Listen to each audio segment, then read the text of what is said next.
क्या हाल चाल है, आए हो तो आप बढ़िया होगी।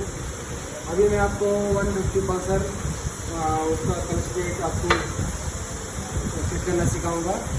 अभी आगे आइए चलिए। ये हमारा क्लच हाउसिंग होता है, एक क्लच अब ये क्लच सेंटर। अभी आपको दिखाएंगे, ये हमारे पास जैन 1 बजाज की तो कीमत ये हमारा क्लच अब होता है।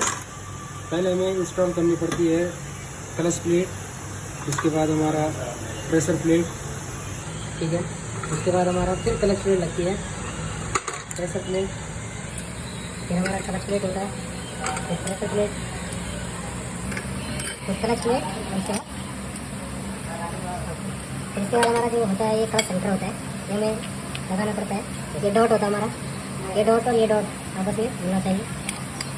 ये हमारा रेडी एक समय और स्प्रे करना होता है। उसके बाद हमारा जो साइड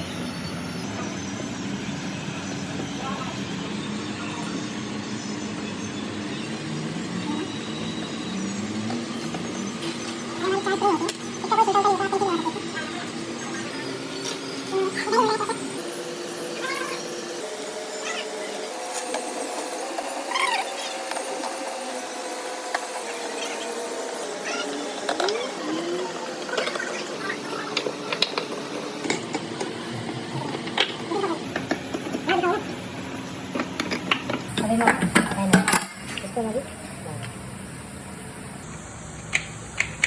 ओके।